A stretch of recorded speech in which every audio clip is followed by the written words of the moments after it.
अस्सलाम वालेकुम एवरीवन, कैसे हैं आप सब लोग। आज मैं हाजिर हूँ आपके सामने एक नया लेस का डिज़ाइन लेके, जिसको मैं सिल्की थ्रेड से बना रही हूँ, जिसकी मैं सिंगल लेयर ही यूज़ करूँगी। ये पैराशूट का धागा है जो आपको लोकल मार्केट से मिल जाता है। ये थोड़ा सा थिक है, जो कि हम दूसरे सिल्की थ्रेड 2 लेयर्स को यूज़ करते हैं, तो हमें यहाँ पे इसको सिंगल को ही हम बड़ी आसानी से यूज़ कर सकते हैं। और इस डिज़ाइन के लिए मैं 1.25 mm की हुक यूज़ करूँगी। काइंडली जिन लोगों ने अभी अभी ट्यून किया है, मेरा चैनल सब्सक्राइब कर दीजिए, लाइक कमेंट और शेयर भी किया कीजिए। Thank you. इस डिज़ाइन के लिए आज मुझे बेस रो की ज़रूरत है, तो मैंने 1 चेन और सिंगल क्रोशे के साथ अपनी बेस रो स्टार्ट की हुई है, जो कि मैं बना रही थी। इसी के आगे मैं बनाऊंगी 1 चेन प्लस सिंगल क्रोशे का गैप लिया है मैंने इसमें। सबसे पहले एज़ यूजुअल आप अपने थ्रेड को स्लिप नॉट लगा लेंगे। स्लिप नॉट लगाने के बाद हम इसको अपने फैब्रिक पे सिंगल क्रोशे करेंगे। सिंगल क्रोशे कर लिया हमने स्लिप नॉट के बाद, और साथ में हमने 1 चेन का गैप ले लिया। 1 चेन और यहाँ पे सेम 1 चेन के गैप के ऊपर ही हम इसको सिंगल क्रोशे करेंगे। 1 चेन और single crochet, 1 chain single crochet, 1 chain और सिंगल क्रोशे। इसी तरह इसी को रिपीट करते हुए हम अपनी लेंथ कंप्लीट कर लेंगे, जितनी आपको लेंथ रिक्वायर्ड है। तो मैं इसको यहाँ पे धागा कट कर दूँगी। बेस रो मैंने कंप्लीट कर ली है और धागे को कट कर लिया है, और यहाँ पे हम नई रो शुरू करेंगे, सेकंड रो। तो सबसे पहले हम उसके लिए स्लिप नॉट बना लेंगे। स्लिप नॉट लेने के बाद हमने सबसे पहले वाले जो स्पेस पे हैं, हमने वहाँ पे इसको सिंगल क्रोशे करना है।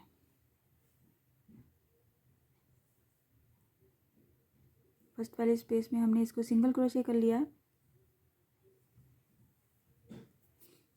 सिंगल क्रोशे करने के साथ ही हमने यहाँ पे 1 चेन लेना है।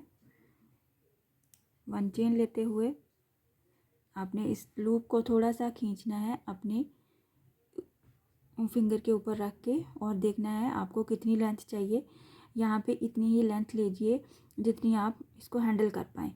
अच्छा, लूप को थोड़ा सा खींचने के बाद इस वाले फिंगर से हमने इसको दबा के यहाँ से पकड़ना है। यहाँ से पकड़ लिया हमने इसको, इस वाले धागे को हमने बल दे के इस लूप में से निकाला, और यहाँ से हमने इसको वापस इस वाले धागे में से इसको सिंगल क्रोशे करना है,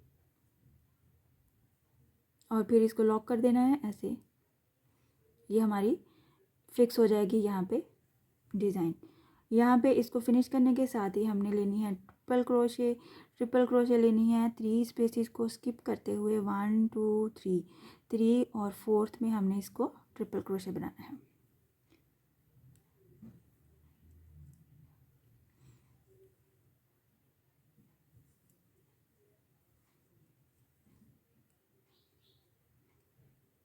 ट्रिपल क्रोशे बनाया। ट्रिपल क्रोशे बनाने के बाद यहाँ पे हमने 4 चेन का पीकॉट लेना है। 1 2 3 एंड 4 चेन का पीकॉट लेना है। यहाँ पे हमने इस वाले स्पेस में, जो फर्स्ट वाली ऊपर से हमें एज बनता है, वहाँ पे सिंगल क्रोशे किया, और बाकी की बची हुई स्पेस में ये जो ट्रिपल क्रोशे की स्पेस है, वहाँ पे हमने 5 सिंगल क्रोशे बनाने हैं।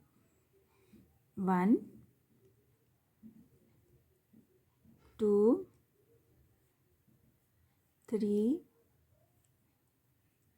4 5 सिंगल क्रोशे बनाने के बाद इसको हमने फिनिश करना है नेक्स्ट वाली स्पेस में। नेक्स्ट वाली जो 1 चेन की गैप की स्पेस है, वहाँ पे हमने इसको सिंगल क्रोशे कर देना है, और फिर हम अपने फर्स्ट वाले स्टेप को देखेंगे और अपने हाथ से सेट करेंगे। कुछ इस तरह से ये बनेगा हमारा डिज़ाइन। बहुत ही खूबसूरत है, पर्सनली मुझे बहुत पसंद है। ये वाली चीज़ बिल्कुल यूनिक है और बहुत ही अच्छी लगती है। यहाँ पे हमने सिंगल क्रोशे किया। सिंगल क्रोशे करने के साथ ही 1 चेन ले लेनी है, जैसा कि हमने फर्स्ट पे किया था, और 1 चेन लेने के साथ यहाँ पे हमने इसके लूप को खींचना है, और इतना सा जितना आपने फर्स्ट टाइम में किया था। सेम गैप रखिएगा तो ही आपका डिज़ाइन सेम बनेगा। इसको इतना खींचने के बाद इस वाले फिंगर से हमने इसको दबा कर पकड़ना है। यहाँ से इस वाले धागे को लाना है और वापस इसमें से निकलना है बाहर को, और यहाँ पे इसको हमने लॉक कर देना है सिंगल क्रोशे की हेल्प से, कुछ इस तरह से। साथ ही हमने ट्रिपल क्रोशे बनाना है 3 स्पेसेस को स्किप करते हुए 1 2 3 एंड फोर्थ में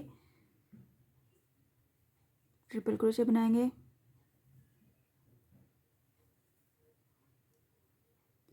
ट्रिपल क्रोशे बनाया, इसके ऊपर 4 चेन का गैप लिया, पी कॉट बनाना है 1 2 3 एंड 4 चेन। यहाँ से हमने इसको सिंगल क्रोशे करना है और बाकी की बची हुई ट्रिपल क्रोशे में हमने 5 सिंगल क्रोशे बनाना है। 1 2 3 4 एंड 5 सिंगल क्रोशे। और फिर अगले वाले स्टेप में हमने अगली वाली स्पेस में हमने इसको सिंगल क्रोशे कर देना है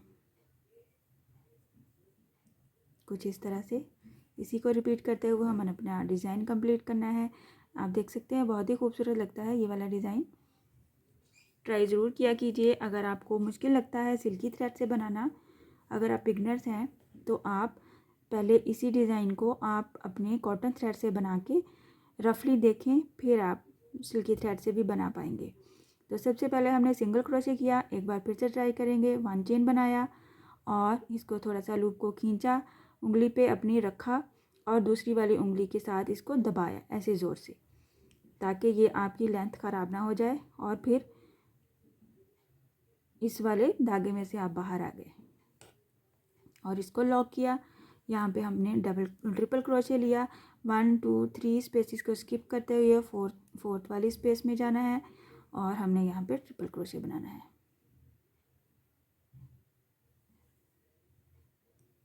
ट्रिपल क्रोशे बनाया और इसके ऊपर 4 चेन का पीकॉट बनाना है। 1 2 3 4 चेन। यहाँ पे हमने इसको सिंगल क्रोशे करना है और बाकी की बची हुई स्पेस में हमने 5 टाइम सिंगल क्रोशे बनाना है। 1 2 3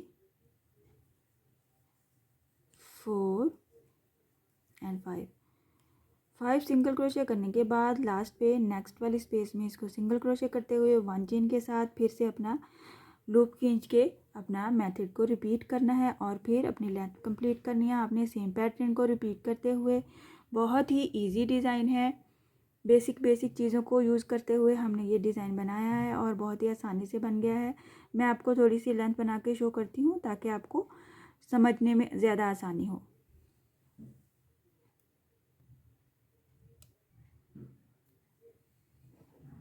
आप देखिए मैंने थोड़ी सी लेंथ और कंप्लीट की है। इस डिज़ाइन के लिए हमने बेस रो इसलिए बनाई है ताकि हमें ये डिस्टेंस सेम रहे और डिज़ाइन दिखने में अच्छा लगे। अगर आप बेस रो के बगैर हैंडल कर सकते हैं तो भी बहुत अच्छा बनेगा, ट्राई कीजिएगा। ये इसका बैक साइड है और ये इसका फ्रंट साइड है। आई होप आज का डिज़ाइन आपको पसंद आया होगा। इंशाल्लाह नेक्स्ट वीडियो में मिलूँगी नए डिज़ाइन के साथ। अपनी दुआओं में याद रखिएगा। अल्लाह हाफिज़।